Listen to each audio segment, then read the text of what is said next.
Et lorsque j'étais en prière la semaine passée, puis je savais que mon tour s'en venait pour apporter la parole, je disais, Seigneur, qu'est-ce que je leur apporte? Et là, il y a un mot qui est venu à ma pensée, puis j'ai dit, oh, pas encore ça, Seigneur. C'est vieux, ce sujet-là. Je dis, ben, après tout, ils le savent tout. Puis ça n'a pas arrêté, le sujet a collé. Alors pour certains, ça sera probablement une révision. Pour d'autres, ça sera peut-être nouveau. Mais on va parler d'un des sujets qui tient à cœur à Dieu. J'ai reçu un courriel spécial cette semaine et je vais faire une tentative de quelque chose. Je vais lever ça, je vais m'en venir ici. Attendez un tout petit peu. Mon affaire va se replacer. Ça me prend toujours un petit peu de temps pour recevoir. Et là, je vais aller ici, puis je vais vous emmener au début. Je vais vous emmener à ce courriel-ci. J'ai reçu un courriel d'un frère qui nous écoute par Internet des États-Unis. Et puis, ce frère dit, je souhaite partager avec vous ce qui se passe dans le monde avec la parole de Dieu. Si vous avez le temps, vous pouvez voir sur le net YouTube, un pasteur en Afrique du Sud fait manger de l'herbe à ses fidèles. Quand il m'a envoyé ça, j'ai dit, Seigneur, ça se peut pas. Et c'est là, je reviens ici avec mon affaire, et puis je suis allé voir, puis j'ai voulu vous montrer quelque chose. Je me suis dit ce matin, en espérant que vous allez pouvoir le voir, je vais l'avancer un tout petit peu. Ça se passe dans une réunion.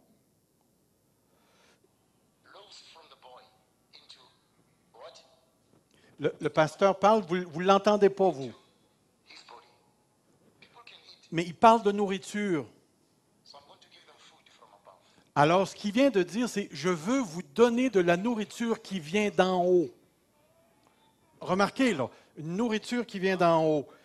Et je vais l'avancer un tout petit peu. Et là, les gens se pompent. Et le pasteur va les diriger quelque part. Il les envoie à l'extérieur de l'église. Et les gens partent en courant, vont sortir dehors, se garrocher sur la pelouse. Et ils vont commencer à brouter de l'herbe. C'est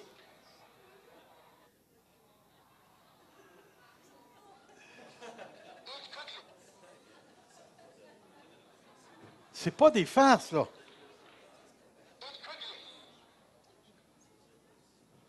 Alors, j'arrête ça. Je reviens ici.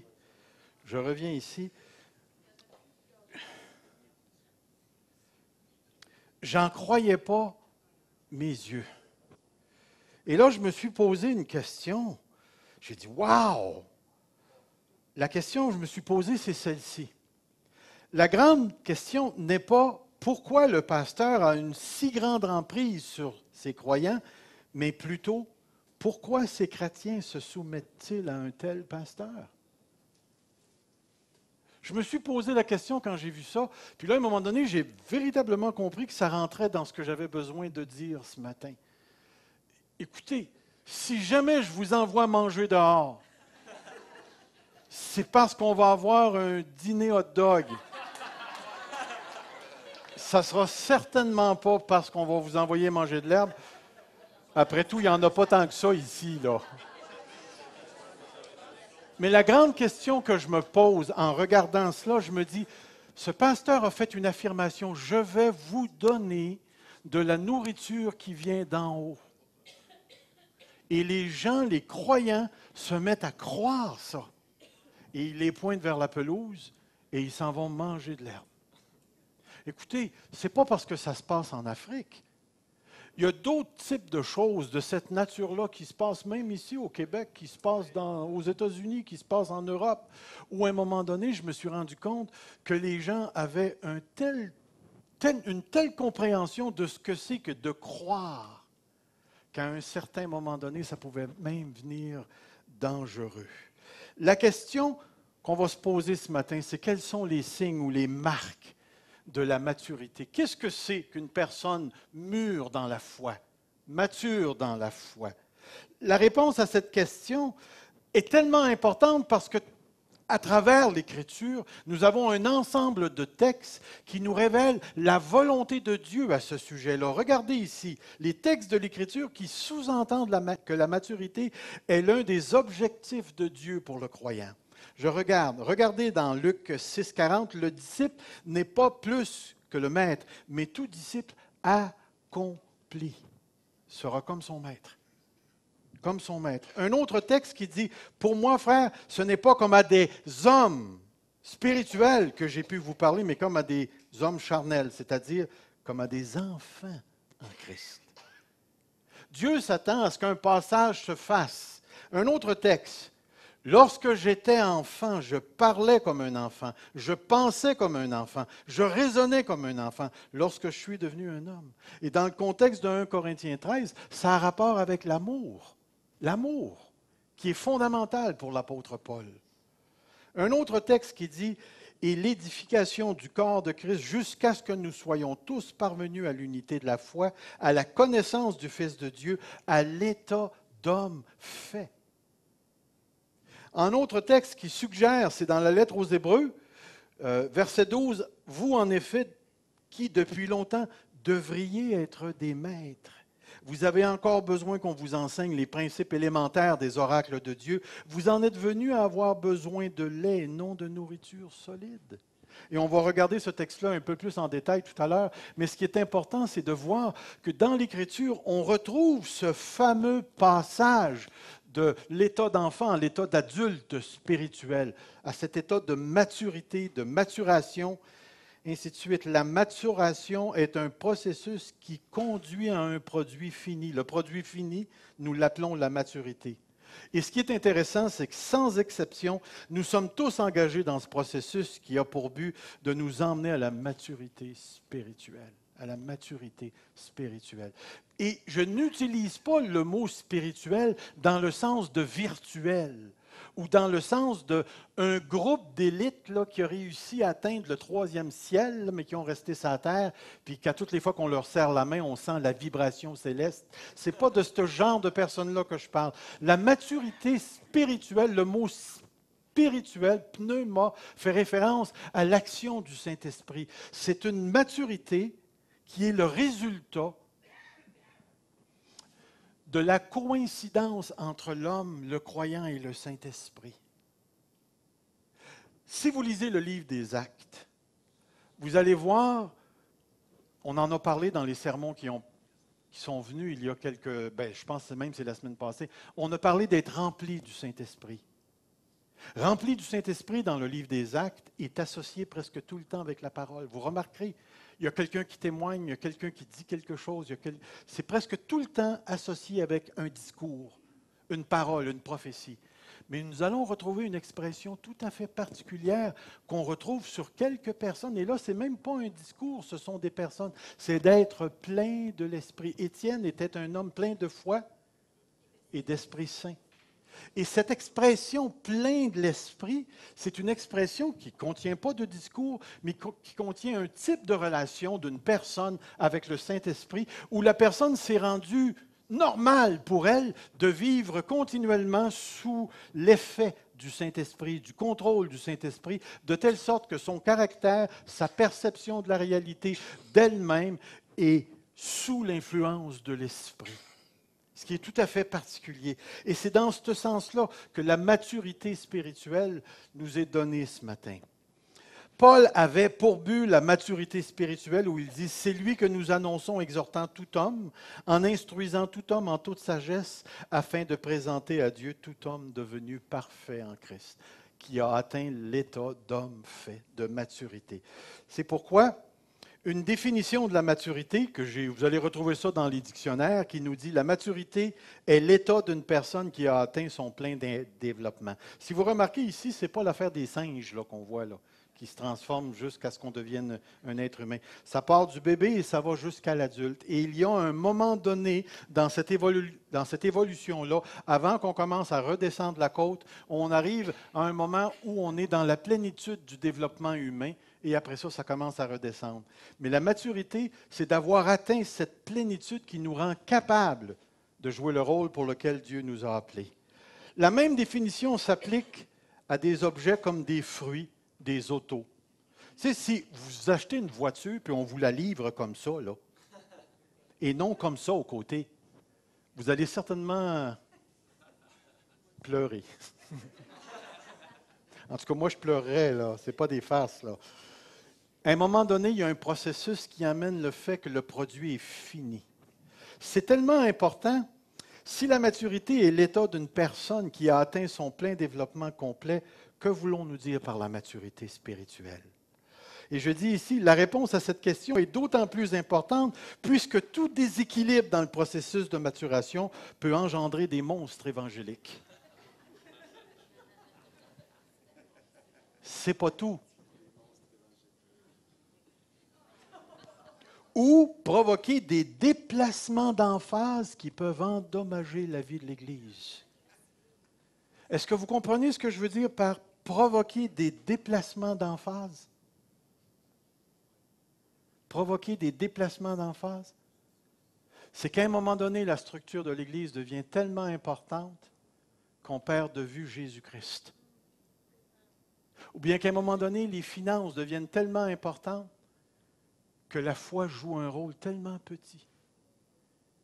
Qu'à un certain moment donné, les dons spirituels prennent tellement la prédominance qu'on perd les perdus.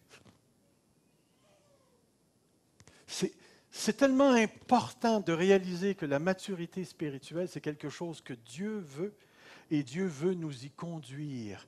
Alors ce matin, on va se poser la question, quelles sont donc les marques distinctives de la maturité? Et c'est pourquoi la première que j'aimerais mettre devant vous, curieusement, la première caractéristique de la maturité spirituelle a trait au jugement, à l'intelligence spirituelle, j'oserais même dire au raisonnement spirituel. Tu ne dis pas ça dans une église charismatique. Pourquoi? Parce que pour plusieurs chrétiens, l'intelligence est un obstacle à l'esprit. À l'esprit. Il y a quelqu'un qui est rentré dans mon bureau une fois puis il a regardé mes 6000 livres que j'ai. Puis il m'a dit, tu sais pourquoi tu ne marches pas très, très fort dans l'esprit? C'est à cause de ça. Alors je lui ai dit, je ne l'ai pas dit, mais j'ai eu envie de le dire. J'ai eu envie de lui donner mon Nouveau Testament grec, puis lui dire, OK, maintenant, ouvre ça à telle page, puis lis-moi ce qui est écrit. Sans traducteur, on va voir ce que l'Esprit va te dire. Parce que ça prend des gens intelligents qui font le travail spirituel de traduction du Nouveau Testament pour qu'on soit capable de lire. En parlant de ça, ce que je trouve très intéressant, l'un des plus grands héros de notre foi évangélique, c'était un des gars les plus intelligents de parmi les apôtres. Savez-vous comment il s'appelait? Paul. Paul, qui était un docteur de la loi et qui marchait dans les choses de l'esprit. J'ai trouvé ça super intéressant.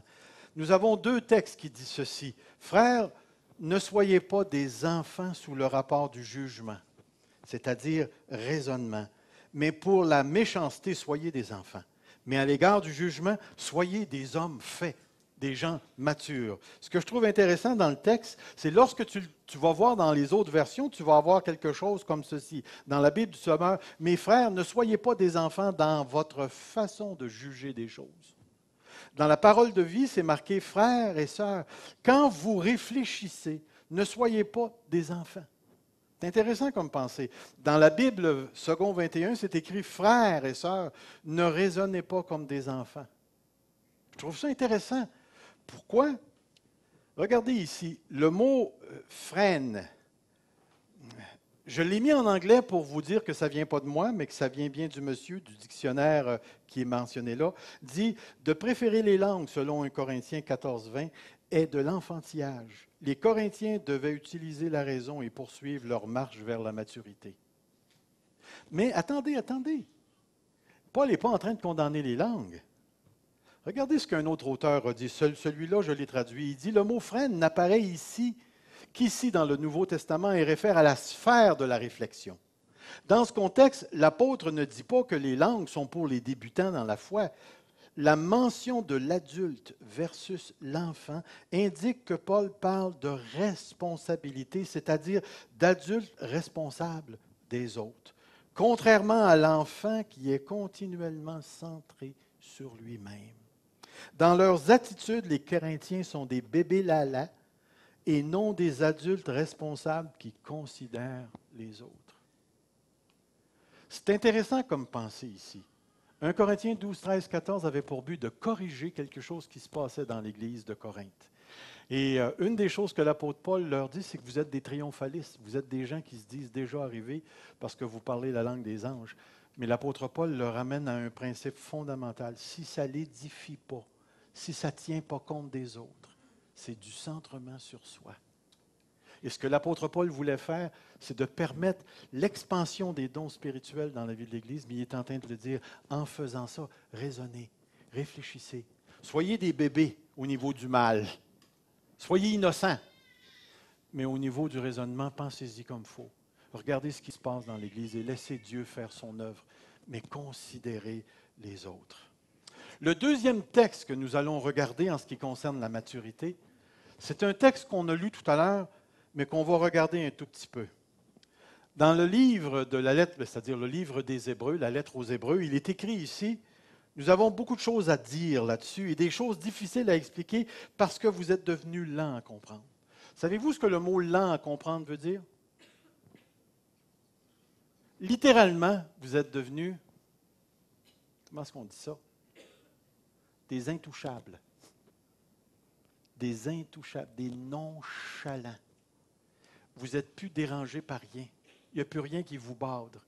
Moi, je me rappelle quand j'étais petit gars, une des choses qui faisait enrager ma mère, puis que j'aimais tellement dire, parce que ça la faisait enrager, c'était « Ouf, c'est pas grave.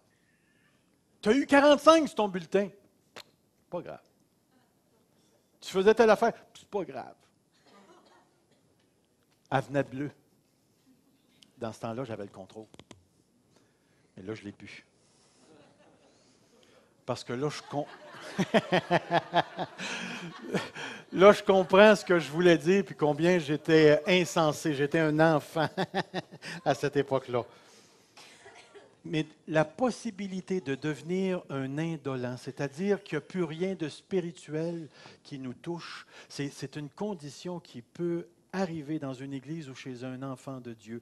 Et la chose qui est intéressante, c'est que dans le texte, l'auteur de la lettre aux Hébreux nous dit que tu ne peux pas être indolent, c'est-à-dire dans le sens d'arriver à un point puis de rester fixe.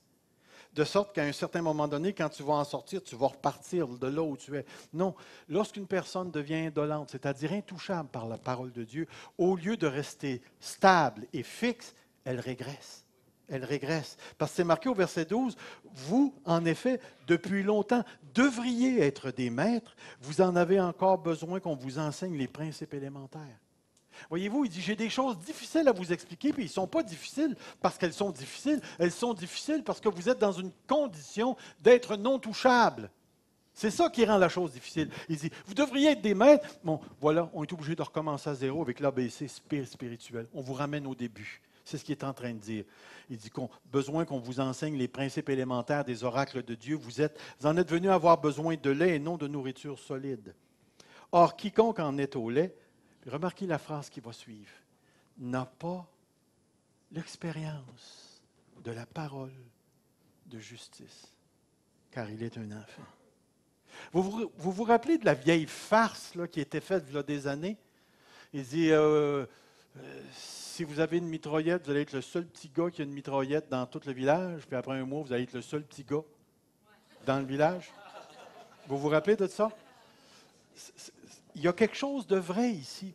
Tu ne peux pas mettre entre les mains d'un enfant de Dieu un ministère qui a des répercussions spirituelles énormes lorsqu'il est un enfant.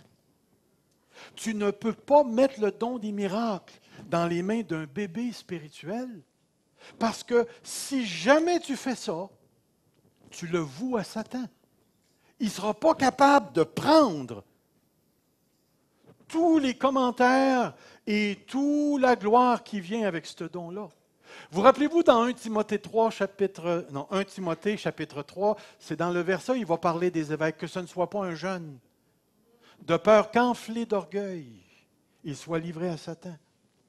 Puis laissez-moi vous dire que quand tu deviens pasteur puis tu es jeune, le risque de te gonfler la poitrine, là, puis de sortir tes affaires comme un fan, là, un pain, là, c'est toujours dangereux. Et de remettre l'autorité spirituelle d'une Église ou l'autorité spirituelle envers une personne dans les mains d'une personne qui n'a pas l'expérience de la parole de justice, c'est de vouer à la destruction. Rappelez-vous de tous ces vedettes qui, parce qu'ils étaient vedettes, ont monté sur la scène évangélique et ont pris des débarques. Leur cœur n'était pas frémé, formé, mature pour être capable de prendre un tel ministère. Frères et sœurs, j'aimerais vous dire, deviens pas pasteur qui veut. Et deviens pas pasteur à l'âge que tu veux. C'est tellement, tellement, tellement important ici. Regardez les phrases.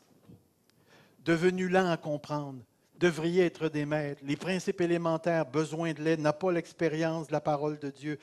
Un enfant. C'est tellement, tellement important. Puis la chose qui est intéressante dans le texte, c'est le fait que la personne est devenue indolente. Et on sait que dans le texte, les chrétiens hébreux avaient été persécutés et persécutés. On leur avait même enlevé leurs biens, puis ainsi de suite. Puis ces gens-là, socialement, étaient rendus des rebuts sociaux. Personne ne voulait s'identifier avec eux. Ils ne pouvaient pas se tourner vers les Juifs parce que les Juifs avaient un privilège spécial de la part des Romains parce qu'ils étaient chrétiens. Et toute la lettre aux Hébreux dit, si vous retournez au judaïsme, vous reniez ce que Jésus-Christ a fait à la croix. Le voile du temple s'est déchiré. On est passé dans la nouvelle alliance. L'ancienne alliance est désuète. C'est fini. Il n'y aura plus de prêtres, il n'y aura plus de temple, il n'y aura plus d'autel. Tout ça était l'ombre des choses à venir. En Christ, vous avez la réalité. Parce qu'en Christ, on a le prêtre, on a le sacrifice, on a le roi, on a l'être qui est entré dans un temple qui n'est pas fait de main d'homme. Maintenant, on est dans la nouvelle alliance. La nouvelle alliance. Si vous retournez à ça, le danger pour les enfants de Dieu, c'est de retourner aux vieilles affaires. Alors, on se retrouve ici. C'est pourquoi je vous ramène à ce texte. Le fameux texte, j'espère que vous pouvez bien le lire, je vais vous le lire. Mais la nourriture solide est pour les hommes faits.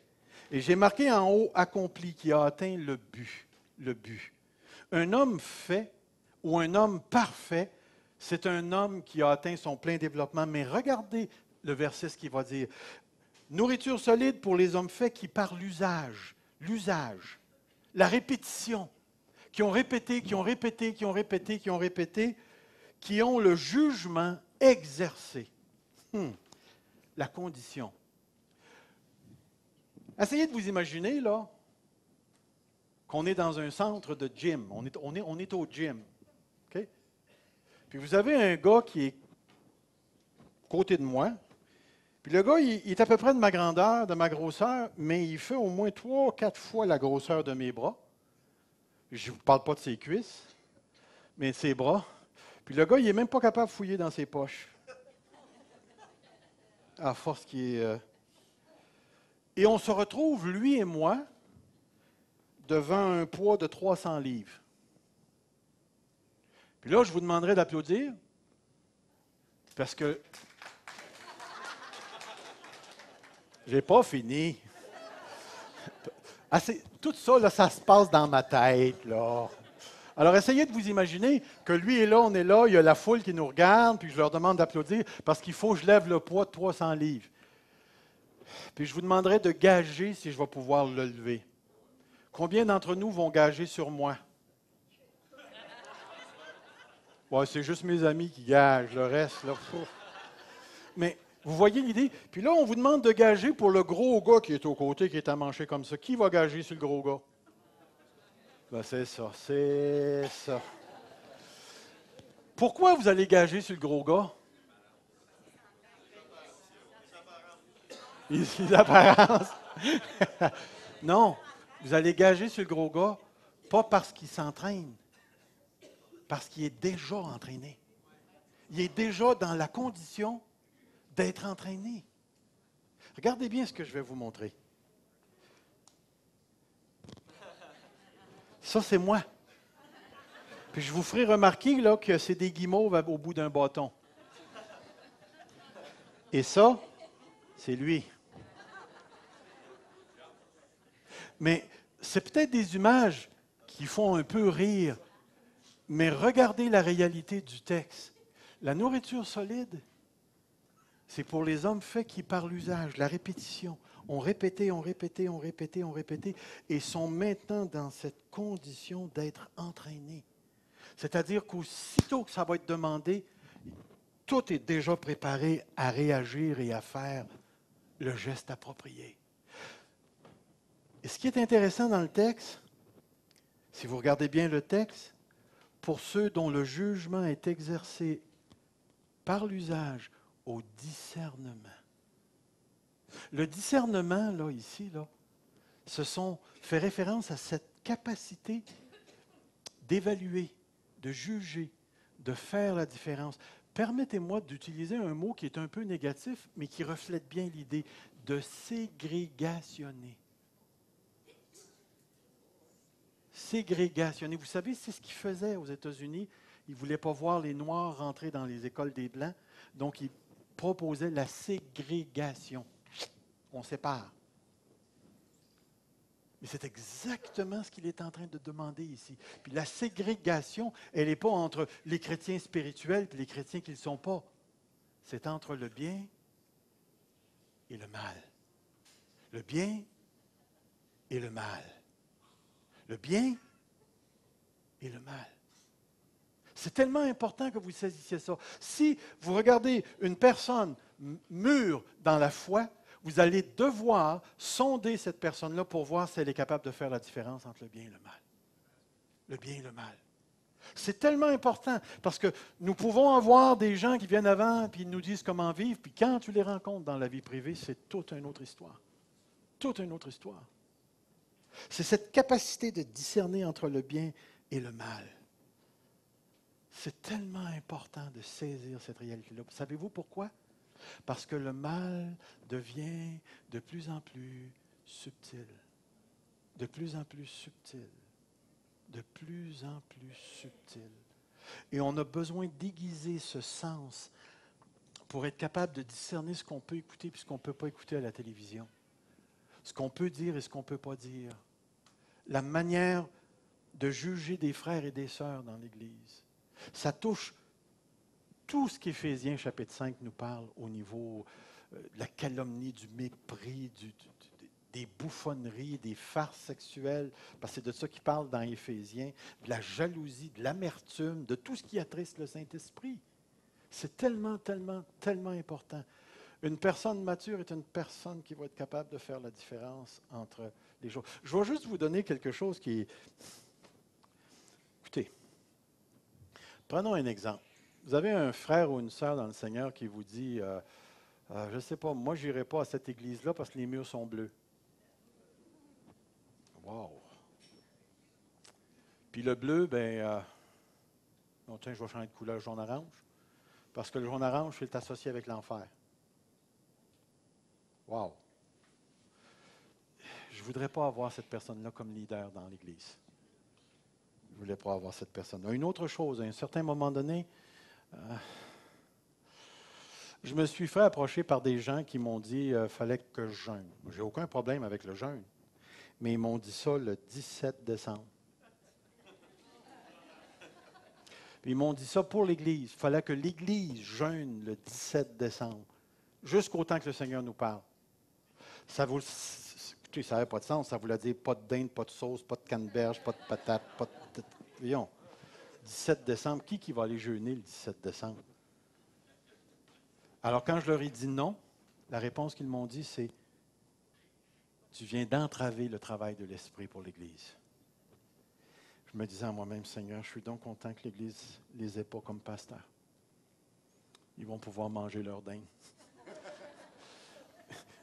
Mais quand je réfléchis à ça, je me disais, voyez-vous, l'idée, c'est qu'on a tellement besoin de discerner parce qu'il y a un danger lorsqu'on manque de cette maturité-là. On a un problème avec la parole de justice, l'expérience de la parole de justice. J'aimerais vous parler, parce que je sais qu'on a pris beaucoup de temps ce matin, la deuxième caractéristique, je vais en passer quelques-unes assez vite, mais vous allez voir qu'elles sont tellement importantes. La deuxième caractéristique, c'est celle-ci. Une personne mûre dans le Seigneur est celle dont l'amour est intelligent. C'est intéressant comme pensée. Le texte dans Philippiens 1,9 dit « Et ce que je demande dans mes prières, c'est que votre amour augmente de plus en plus en connaissance et en pleine intelligence. » C'est intéressant comme pensée quand tu réfléchis à ça. L'amour intelligent. L'amour intelligent. Je ne sais pas, papa et maman, si vous avez déjà confronté ça, votre fille ou votre garçon s'en vient vous voir, puis vous savez que ce n'est pas la bonne personne pour votre garçon ou pour votre fille. Puis là, votre garçon ou votre fille vous répond « Oui, mais je l'aime. » Oh boy! J'ai connu des gens qui ont renié la foi. Renié la foi parce qu'ils ont aimé d'une mauvaise manière. Alors, l'amour intelligent, c'est quelque chose qui est tellement, tellement important. Tellement important. Une troisième chose, c'est celle-ci. Une personne mûre dans le Seigneur, c'est celle qui n'est plus emportée à tout vent de doctrine. C'est-à-dire que ceux et celles à qui on va dire d'aller manger de l'herbe vont être capables de dire « Wow, minute, Seigneur, où est-ce que c'est écrit dans la Bible qu'il faut manger de l'herbe? » Parce que même dans l'Ancien Testament, ils ne mangeaient pas de l'herbe. Ils mangeaient ce qu'il y avait dessus, ce que Dieu avait fait descendre. Et puis, ils se servaient de ça. Puis, en plus de ça, ils le faisaient cuire pour se faire des pains et des gâteaux. Alors, c'est tellement, mais tellement important de ne pas être emporté à tout vent de doctrine.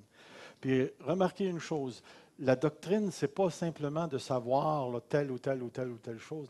La doctrine, c'est tout ce qui a rapport à Jésus-Christ, à son œuvre, à sa personne, à son plan, au plan du salut, par rapport à l'Église et ainsi de suite. C'est tellement, tellement important. Lorsque j'étais à Rock Forest un bout de temps, je suis arrivé là-bas, puis j'étais arrivé juste avant qu'il y ait une chicane à propos de l'idée d'être sans péché. Et il y avait un groupe de chrétiens qui, malheureusement, sont tombés dans une sorte d'hérésie où ils disaient que parce qu'ils avaient été sauvés par Jésus-Christ, maintenant, ils ne péchaient plus. Puis ça a fait une chicane dans l'Église. Ça a fait un péché.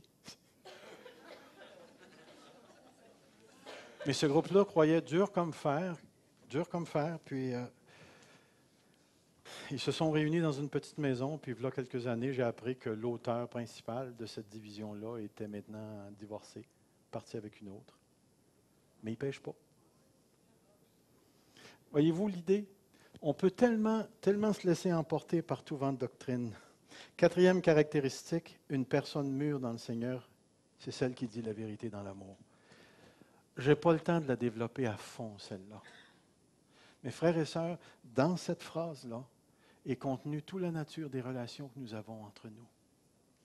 Êtes-vous d'accord avec moi pour dire qu'entre nous, c'est la vérité? Mais que ça ne doit pas être juste la vérité? Que ça doit être la vérité dans l'amour? Dans l'amour. À un moment donné, peut-être que Dieu permettra dans le futur de développer cette pensée. Mais l'Église qui est appelée à porter la gloire de Dieu dans une région déterminée va devenir la cible de l'enfer. Parce que Satan est tellement conscient de l'importance que Dieu accorde à l'amour. Vous rappelez-vous de l'Église d'Éphèse dans les 7 églises de l'Apocalypse? Tu as abandonné ton premier. Mais c'est quoi le premier amour? Entre vous et moi, là, écoutez, c'est Jean qui a écrit l'Apocalypse. Si vous voulez savoir ce que ça veut dire pour Jean, le premier amour, vous avez juste à aller fouiller dans l'Évangile de Jean puis dans les lettres de Jean. Puis une des choses qui est fondamentale chez Jean, c'est que si tu n'aimes pas ton frère que tu vois, tu ne peux pas aimer Dieu que tu ne vois pas. Pour Jean, c'est inconcevable.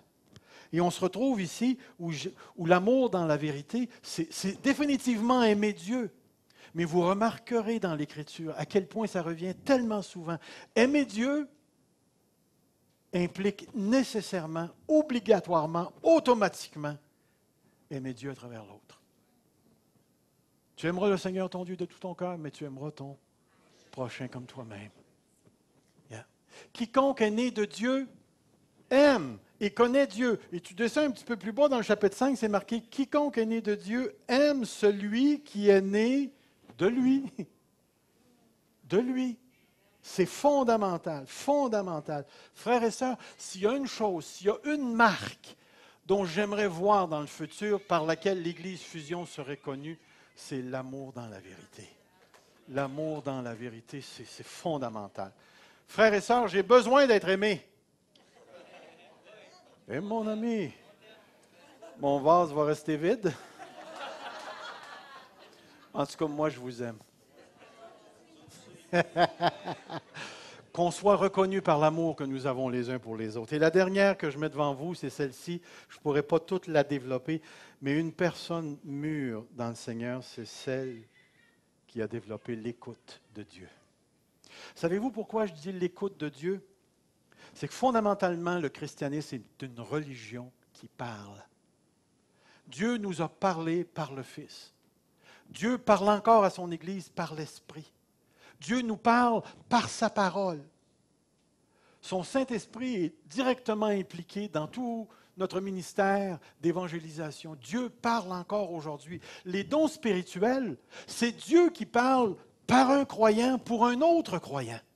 C'est ça un don spirituel. C'est l'Esprit qui agit en moi pour quelqu'un d'autre, pour l'édification de l'autre. Dieu est encore impliqué dans son Église. Et ce que j'ai trouvé intéressant, c'est que tout au long de l'Ancien et du Nouveau Testament, Dieu parle.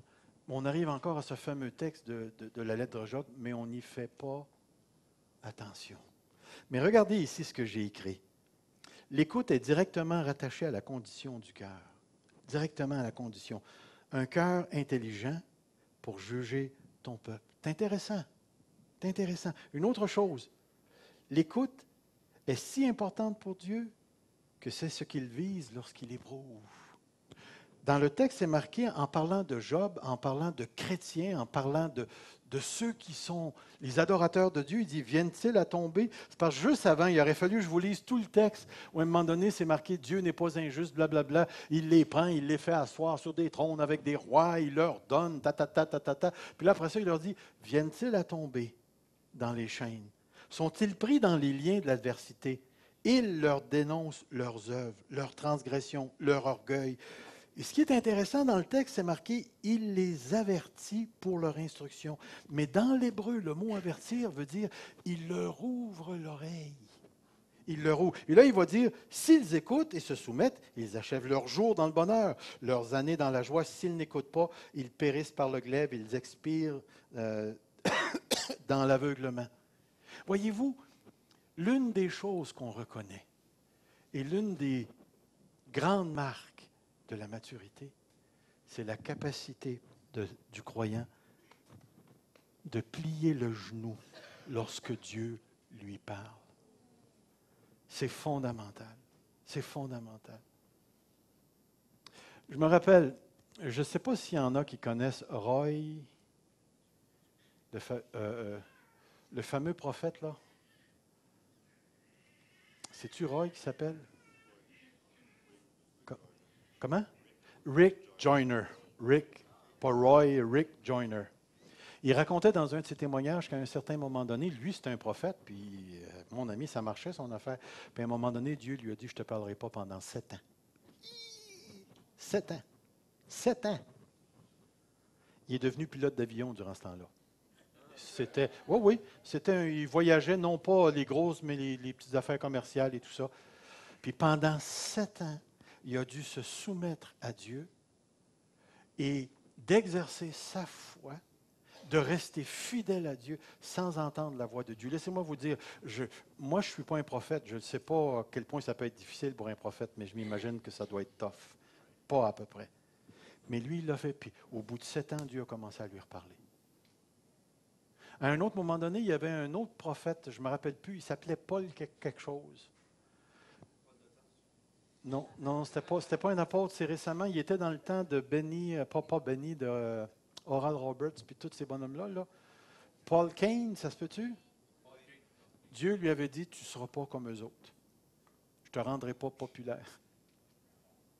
Il a été obligé de se soumettre au lieu de rechercher la gloire des hommes, de rechercher à paraître et ainsi de suite.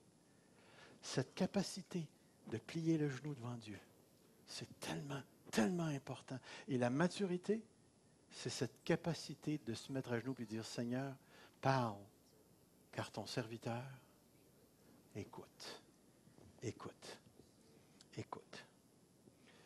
Je vais te passer un même, mais je vais dire, l'écoute est liée littéralement à l'obéissance. Il y a un texte qui dit, Dieu dit, trouve-t-il du plaisir dans les holocaustes, dans les sacrifices, comme dans l'obéissance? Puis ce qui est intéressant, c'est que dans l'hébreu, c'est dans l'écoute. Dans l'écoute. Et on sait que l'écoute, dans ce contexte, veut dire l'obéissance. Alors, je vais terminer en donnant trois applications particulières. Si tu veux grandir, devenir une personne mûre, utile pour l'Église, pour la cause de Christ, nourris-toi d'une perspective éternelle. Reste pas sur cette terre. Dépasse ta pension. Dépasse ta retraite. Dépasse les nuages. Va jusque dans le ciel. Recherche les choses d'en haut. Perçois tout ce que tu fais et tout ce que tu vis présentement, la lumière de l'éternité. Je suis rendu à 57 ans. J'ai mal dans mon corps. Je m'en vais bientôt. Et même si Dieu me donnerait encore 30 ans, ça veut dire 87, 90, tant que ça. Même si Dieu m'accorderait encore un autre 30 ans. Mon ami, c'est quoi comparé à l'éternité? C'est encore des pinottes. Acquérir une perspective éternelle vous permet de vivre sur la terre à la lumière de la réalité, de la révélation de la personne de Dieu et de son œuvre. C'est tellement, tellement important. Une autre chose, se bâtir une échelle de valeurs célestes pour une compréhension progressive de l'Écriture. La Bible nous a été donnée pour qu'on puisse nourrir nos cœurs et nos âmes, nos intelligences de la vérité divine. S'il vous plaît, frères et sœurs, lisez-la. Lisez la Bible. Je vous dis ça parce qu'une grande, grande majorité de croyants au Québec sont dans les églises et ne lisent pas la Bible. Tout ce qu'ils ont, ce sont les petites miettes qu'on vous donne le dimanche matin. Lisez la parole de Dieu.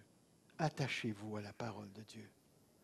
La troisième chose, et la dernière, choisissez selon la foi. Et quand je parle de la foi, je parle autant de ma confiance en Dieu que de ce qui nous a été transmis par les apôtres, qui est la parole de Dieu, la révélation de Dieu. Choisir selon la foi. Frères et sœurs, je crois fermement dans mon cœur que Dieu va donner quelque chose à cette Église. Que la plupart d'entre nous, présentement, on est dans une sorte de début. Ils vont nous le répéter, il y a des frères, des sœurs qui ont eu des visions comme de quoi Dieu s'est arrêté sur Granby. Ça fait des années que l'Assemblée de la parole de Dieu a reçu des visions comme de quoi elle participerait à quelque chose de grand. Que Dieu... Puis quand on parle de grand, là, allez pas penser là, que on va se ramasser avec des bâtisses là, de 800-900 millions. Puis, non, non, non, non, non, non. Ça va être profondément spirituel. Profondément spirituel. Et Dieu va faire des choses qui dépassent l'ordinaire, la vie ordinaire. On a cette... J'oserais utiliser le mot, là, ce feeling-là à l'intérieur qu'il y a quelque chose qui se prépare. Mais pour être capable, comme vous m'avez déjà entendu dire, pour être capable de porter ce que Dieu nous appelle, nous destine, la part qu'il nous destine, il faut que cette Église soit capable de porter l'amour, de porter les frères, de porter la sainteté. Nous avons une sorte de tunique à revêtir qui dépasse tous les problèmes qu'on a avec le son, qui dépasse tous les problèmes de la louange, tous les problèmes de finances, les problèmes de bâtisse. Tout ça, Dieu le sait. C'est lui qui nous a mis dans cette affaire-là. C'est lui qui contrôle toutes choses. Et il n'y a pas une de ces choses qui ne participe pas à créer la maturité dans l'Église. Et c'est pourquoi chacun d'entre nous qui sommes confrontés avec des anicroches, des problèmes, des ci puis des ça, ne crachons pas sur ces choses-là. Parce que ces choses-là sont utilisées par Dieu pour former le caractère. Puis n'oubliez pas, hein, former le caractère, pas pour qu'on soit heureux, mais pour qu'on soit capable de porter les choses d'en haut pour ceux qui sont en bas. Frères et sœurs, je vous rappelle le verset qui contrôle ma vie. Tout est de lui, par lui et pour lui. Et le plus difficile dans tout ça, c'est le pour lui. Parce qu'il y a encore beaucoup de pour moi dans ma vie personnelle. Et j'ai tellement besoin. Des fois, je m'offre à Dieu et je dis, Seigneur, arrache. Arrache. Parce que je le sais que j'existe de toi, par toi et pour toi. Et que ma personne ne peut pas trouver son accomplissement autre, ailleurs que pour lui.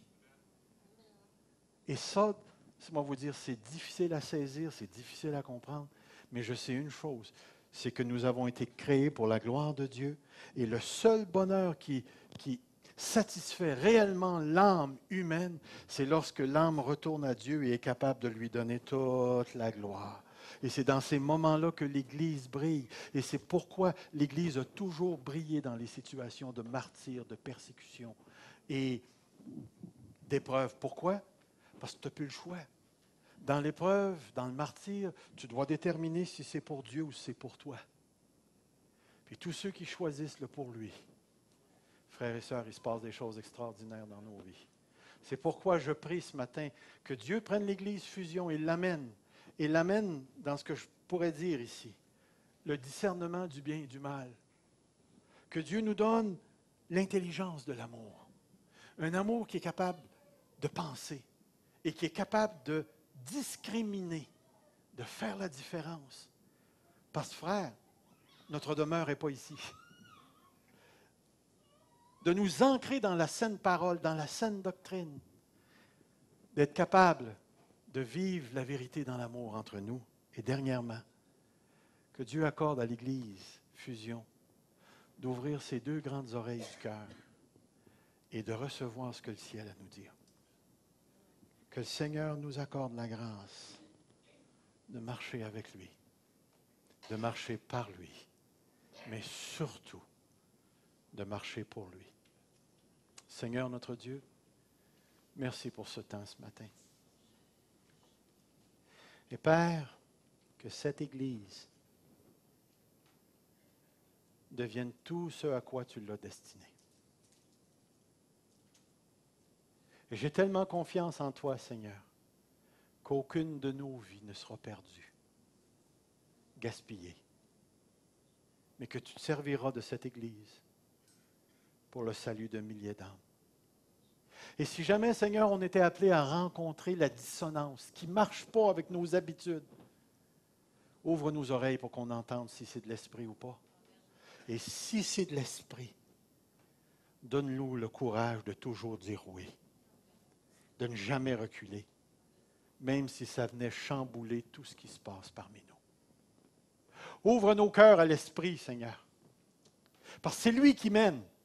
C'est lui qui mène dans les actes des apôtres, c'est lui qui dirigeait l'effort évangélistique, Seigneur. C'est lui qui a voulu cette Église, qui a voulu cette fusion. C'est lui qui nous veut maintenant ici à Granby. Fais ton œuvre, Seigneur. Fais ton œuvre. Et si tu appelles quelques-uns d'entre nous ailleurs, prépare nos cœurs à soumettre nos cœurs, sans réserve. Donne-nous, Seigneur, d'être des disciples accomplis. Que ton nom seul soit béni. Merci, Seigneur, pour l'Église Fusion. Amen. Que Dieu vous bénisse et vous garde. Amen.